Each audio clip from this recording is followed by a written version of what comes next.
नमस्कार। कभी सोचा है कि हमारी जेब पर ये जो बढ़ती महंगाई का बोझ है वो क्यों पड़ रहा है? आज हम इसी को समझेंगे कि इसके पीछे डॉलर की बढ़ती ताकत का क्या रोल है और इससे बचने के लिए हम और आप क्या कर सकते हैं। आपने ध्यान दिया है, पेट्रोल, नया मोबाइल फोन या फिर घर का राशन, ऐसा लग रहा है जैसे सब कुछ अचानक से महंगा होता जा रहा है। ये महंगाई अब हर किसी को महसूस हो रही है और इसके पीछे एक बहुत बड़ी ग्लोबल वजह छिपी हुई है। इसके पीछे की वजह ना एक सीधी सी कहानी है। एक तरफ अमेरिकी डॉलर है जो लगातार मजबूत होता जा रहा है और दूसरी तरफ है हमारा भारतीय रुपया जो उसके मुकाबले कमजोर पड़ रहा है। यही वो एक समीकरण है जो हमारी जेब पर सीधा असर डाल रहा है। तो सवाल ये है कि आखिर ऐसा हो क्यों रहा है? मतलब डॉलर के ऊपर जाने और रुपए के नीचे आने के पीछे कुछ तो ठोस आर्थिक कारण होंगे, है ना? चलिए उन्हीं को समझते हैं। चलिए इस पूरी कहानी को ना 4 आसान स्टेप्स में तोड़कर समझते हैं। सबसे पहले अमेरिका अपने देश में ब्याज दरें बढ़ा देता है। तो होता क्या है, दुनिया भर के बड़े बड़े निवेशक अपना पैसा भारत जैसे बाजारों से निकालकर अमेरिका में लगाने लगते हैं। क्यों? क्योंकि वहां उन्हें ज्यादा सुरक्षा और बेहतर रिटर्न मिलता है। इस वजह से अचानक डॉलर की मांग बढ़ जाती है और वो मजबूत हो जाता है। अब जब हम कहते हैं रुपया कमजोर हो गया, तो इसका असल में मतलब क्या है? इसका बहुत सीधा सा मतलब है कि अब उसी एक अमेरिकी डॉलर को खरीदने के लिए हमें पहले से ज्यादा रुपए खर्च करने पड़ते हैं। मान लीजिए जो डॉलर पहले 70 रुपए का मिलता था, अब वो 85 रुपए का हो गया है। तो ठीक है, ये सब तो ग्लोबल लेवल पर हो रहा है, लेकिन सबसे जरूरी सवाल, इस पूरे खेल का हम सबकी जेब पर आखिर क्या असर पड़ता है? असर बिल्कुल सीधा है और हम सब उसे महसूस कर रहे हैं। हमारे खर्चे बढ़ जाते हैं। पेट्रोल, डीजल से लेकर मोबाइल, लैपटॉप, खाने का तेल और यहाँ तक कि जो दवाइयाँ बाहर से आती हैं वो सब महंगी हो जाती हैं। ऐसा इसलिए क्योंकि इन चीज़ों को खरीदने के लिए भारत को पेमेंट डॉलर्स में करनी पड़ती है। और यहीं पर ना सबसे बड़ी मुश्किल खड़ी होती है। आमदनी तो धीरे धीरे बढ़ती है, लेकिन खर्चे रॉकेट की स्पीड से बढ़ जाते हैं। इसका सबसे ज्यादा दबाव आता है मिडिल क्लास पर, जिनकी बचत धीरे धीरे खत्म होने लगती है।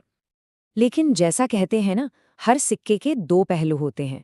एक तरफ कमजोर रुपए से इंपोर्ट्स यानी बाहर से आने वाला सामान महंगा होता है और हम सब पर बोझ बढ़ता है।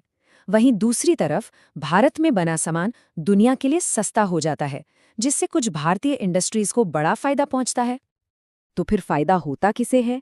भारत की बड़ी बड़ी आईटी और सॉफ्टवेयर कंपनियां जो अपनी सर्विस बेचकर डॉलर में कमाती हैं, दवाइयां एक्सपोर्ट करने वाली कंपनियां और टेक्सटाइल इंडस्ट्री। साथ ही जो एनआरआईज बाहर से भारत पैसा भेजते हैं, उनके परिवार वालों को बदले में ज्यादा रुपए मिलते हैं। अब जब हमने प्रॉब्लम को अच्छी तरह समझ लिया है, तो चलिए बात करते हैं सॉल्यूशन की। एक ऐसे एक्शन प्लान की जो हमें इस चुनौती से निपटने के लिए तैयार कर सकता है। ये एक बहुत ही सीधी साधी लेकिन असरदार 2 स्टेप स्ट्रैटेजी है। पहला, अपनी इनकम बढ़ाने के लिए अपनी स्किल्स को बेहतर बनाना।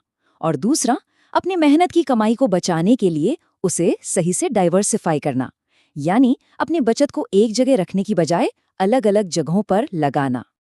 तो चलिए एक्शन प्लान के पहले हिस्से से शुरू करते हैं। वो कौन सी स्किल्स हैं जो आने वाले 10-15 सालों में सबसे ज्यादा काम आने वाली हैं? देखिए, लिस्ट में सबसे ऊपर कोई शक नहीं एआई और ऑटोमेशन स्किल्स हैं। प्रॉम्प्ट इंजीनियरिंग जैसी ग्लोबल स्किल्स सीखकर ऐसी कंपनियों के लिए काम किया जा सकता है जो दुनिया भर में फैली हैं और इससे कमाई के बेहतर मौके मिल सकते हैं।